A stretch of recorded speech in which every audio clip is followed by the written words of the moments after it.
Hi everyone! In this video we're going to see how to configure and use YITH Multi Currency Switcher for WooCommerce. With this plugin, you can enable a multi-currency system in your shop to allow users to see and pay for products in their own local currency. Before we get into it, let me remind you that we'll list the links to the plugin, documentation, and live demo with access to the admin dashboard below in the description or in the first comment. And now, let's get to it.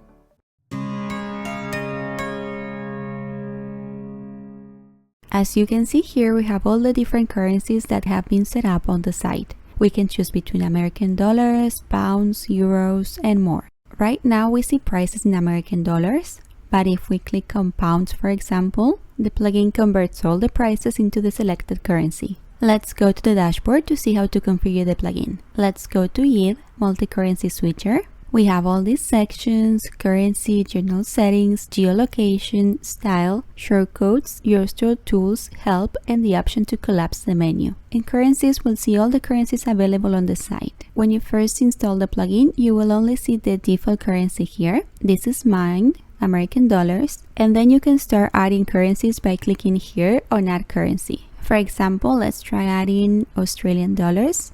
There we go. Let's move it up so we can see the columns. There. So this is the currency. This is the label. This is the rate. The rate is automatically added. I configure the plugin to set the exchange rate automatically. So as soon as I add a currency here, I get the conversion rate based on my default currency. And here we have an extra field to enter a commission. This is in case you want to charge customers a commission for using a different currency. For example, let's enter a 10% commission. So if anyone uses Australian dollars on the site, they'll get this exchange rate plus a 10% commission. And here we have a preview of how prices would look on the shop.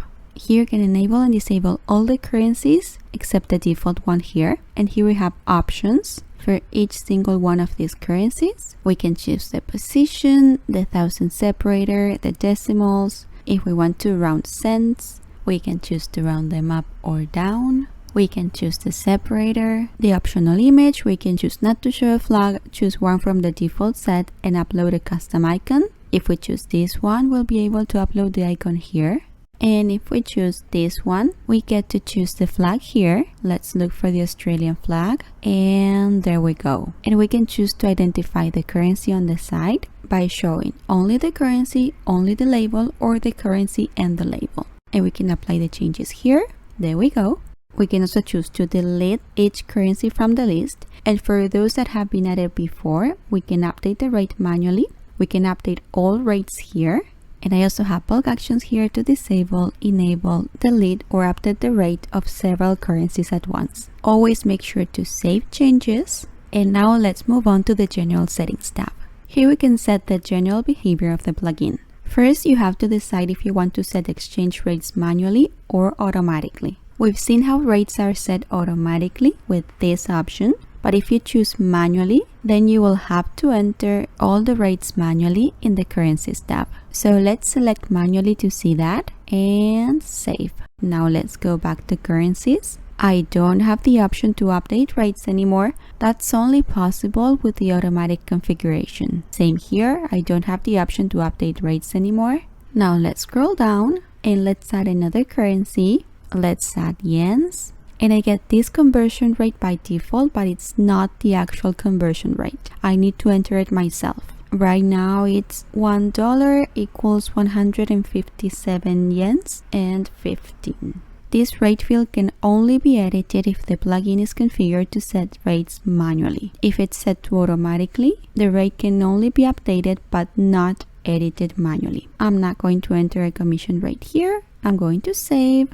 And that's it. And now let's go back to general settings. So if we choose automatically again, we'll see two additional options below. First, we have the option to choose where we want to get the exchange rate from. We have European Central Bank, this is the one I have selected, National Bank of Romania, exchange rate.host, and Bank of Italy. And we can validate the aggregator here to check everything's working okay. When you click on it, you'll see a pop-up letting you know if it's all good or if you have to fix something. And below, we'll find important information regarding the selected aggregator. In this case, I have how many currencies there are available. There are 32 currencies available at the European Central Bank. And we also have the usual update time. And then we can choose how often we want rates to be updated. We have twice a day, daily, weekly, every 15 days, or monthly. Daily is okay for me.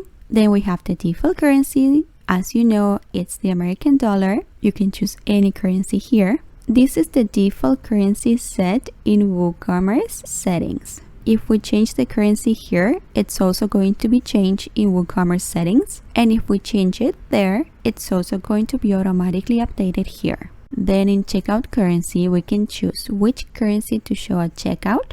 We can choose customer selected currency, force to a specific currency. If we choose this, we can choose what's the currency we want to force. We'll be able to choose any of the currencies that we have added previously to the currencies tab. And we can also choose to force it to the currency based on the customer's country. And if this is selected, we can choose whether to show the currency based on the customer's shipping address or billing address. Let's keep customer selected currency selected. Then we can decide how to change the currency. If we choose Ajax, the currency will change through an Ajax call, so the URL of the site will not change. If we choose query string, then when the currency is changed, its ID will be shown in the URL. And if we choose query string only for non-logged users, the Ajax one will be used for logged in users, and the query string will be used for guest users. Then you can enable multi-currency shipping options in case you need to set different currencies for the costs of the flat rate and the minimum order amounts for free shipping. Let's see that I'm going to enable this option, save, and now let's go to WooCommerce, settings, shipping, and let's select the shipping method to configure the different costs based on the currencies created and enabled on the site. Let's click here on edit. Then let's set it flat rate first. And here I have first the cost in the default currency, $10. And then I can set all the multi-currency costs here in euros, Canadian dollars, basically in all the currencies I have created. Let's close this. And now let's go edit the free shipping method. I have this set up so customers can only get free shipping after reaching a minimum amount, which is $100 in the default currency. And then I can set the minimum amount here in each currency. Keep in mind that if these fields or some of them are left empty or the related option is disabled, then the plugin will convert the cost based on the currency selected by the customer and the rates configured in currencies. Let's close this. Let's go back to the plugin panel and let's scroll down. We're going to disable this option so the costs we just saw are simply converted based on the automatic rates.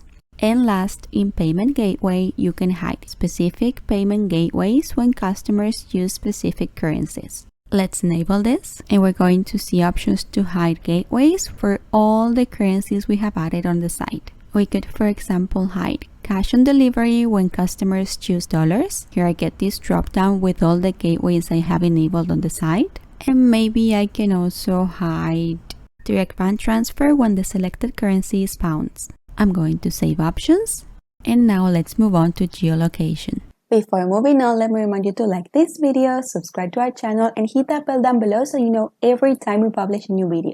Now, let's continue. Here you can decide if you want to show the currency based on the customer's location. So they'll automatically see the currency of the country they are located in as long as it's been added in currencies. Otherwise, they'll see the default currency. We have a second tab here, Geolocation Rules. Here we can create rules to show a specific currency to customers visiting the store from specific countries. For example, let's add a rule here to make sure, for example, customers visiting the site from China see prices in yens. So we're going to name this rule China in yens. This is just for us to identify the rule. Here we have to enter the country this rule applies to. There. And here we have to select the currency. So it's going to be Japanese yen. Now let's click on Create Rule. And there we go. So now we have this rule to make sure all customers visiting the store from China see prices in yens. We have the names of the rules, the currency selected for each rule, which country they apply to. We can enable and disable the rules manually here. We can edit and delete each rule here. And we have bulk actions to delete, enable, or disable several rules at once. Now let's move on to style. Here we can manage the widgets and the style of the widgets. First, we have the color of the titles, the text, active selection, background, and borders. Then in Sticky Widget, we can configure This widget we have right here, we can enable it. We can choose the position. As you just saw, it's on the right side, but you can change it to the left side. We can limit the currencies to show in the sticky widget. There's no limit right now, but you can limit it in case there are too many currencies or you want to show less. And we can decide if we want to show the currency flags in the widget and where, on the left or on the right or no. Right is selected, so if we go back, you can see the flag is to the right. Of course, you have to make sure you have the flag added when you're configuring the currency. In this case, for example, I have added all these flags, but not the Japanese flag here. Then in widgets and shortcodes, we can enable a currency switcher for the single product page. Let me show you. Here it is. If I expand it, I see all the flags here and all the currencies. So the first option is to enable the shortcode as a widget. Then you can select the shortcode to use. By default, the plugin includes 6 shortcodes, but you can create more to use. We'll see that in just a minute. But for example, if we enter the word list, we'll see some default shortcodes plus custom shortcodes that I created. And we can also choose the position in product pages. Right now it's near price, but it could be after the add to cart button or after the product summary. So now let's go to shortcodes. Here's where you'll find the 6 default shortcodes, which are currency rates, currency converter, alphabetic list, list label, list checkbox, and list select. This is the one we just saw on the product page. And then we have these other shortcodes we can just create by clicking here on add shortcode. You can name the shortcode, choose the currency format. We have all these options. We have the type.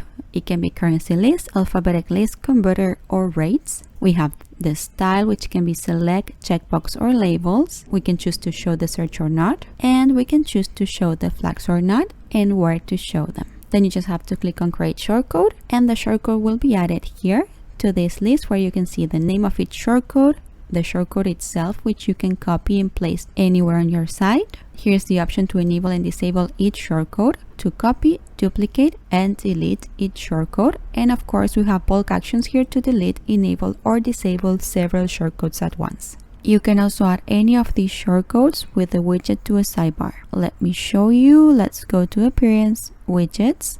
We have several added here to the default sidebar, but let's choose a random sidebar to show you this. Let's select this sidebar, and I'm going to look for this widget, YITH Multi Currency Shortcode.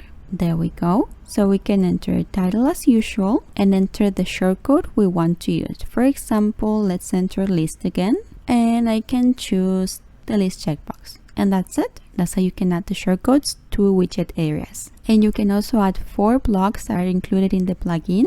Let's add a new page. So this is a sample page. And by clicking here and looking for YITH, you're going to find these 4 blocks. YITH Multi-currency list, YITH Multi-currency alphabetic list, YITH Multi-currency converter, and YITH Multi-currency rates. You can click on any of them to add them to your site. Now let's go back to YITH Multi Currency Switcher, your store tools. Here you'll find additional tools to improve user experience, increase conversions, and loyalize customers. The best choices are, for example, Ajax Search, so you can add an instant search form to your e-commerce shop. This way customers can quickly find the products they want to buy. And we also have gift cards here to sell gift cards in your shop, and wish lists, so you can allow customers to create lists of products they want to buy and share them with family and friends. And last, in the help tab, you can find our video tutorials, a link to the documentation so you can learn how the plugin works, a link to the multi-currency playlist on our YouTube channel, a link to the frequently asked questions, and a link to submit a ticket in case you need help from our developers. Another thing I want to show you is that you can override the general settings in case you want to set specific prices in different currencies per product. You can do this at a product level by selecting any of your products. Let's do that. I'm going to edit this shopping bag. Okay, so the regular price is $19.99. I've already created the currencies and set the rates, so if a customer chooses a currency different than dollars, the price will be automatically converted. But we can enable this option right here to override the rates and set the pricing in all of the different currencies manually. So for example, the converted price in pounds would be about £15.80, but maybe I want to set a different price in pounds. So I can just enter the new price here. I can also enter a sale price, schedule it, and then just update the product right here. So if I go see the product, it is $19.99 in dollars, and in pounds it's $17.99. Same thing goes for variable products. If we go back and choose, for example, this variable product to edit, I'm going to scroll down and I won't have the option here. Instead, I'm going to see it inside each variation. I'm going to expand this one and I have this option here. So I can enable this and set the pricing here. And we can actually enable this only for specific variations. So I can enable the option here, change the pricing here, but I can keep the option in this variation disabled and I won't be changing anything here. Last, in marketing coupons, you can create new coupons and set the currency per coupon. For example, let's add a coupon here. So this coupon amount right here corresponds to the default currency, American dollars. And the options here below refer to the currencies that are available in the store. So we can enter the coupon amount here. We can change the amount per currency for any of the discount types we have right here. And that's it. That's how easy it is to configure the plugin, to configure the currencies and the rates, and start offering multiple currencies in your shop. Okay, so you can configure and use the plugin. I hope you enjoyed this tutorial. If you did, please give this video a big thumbs up and we'll meet again for our next video.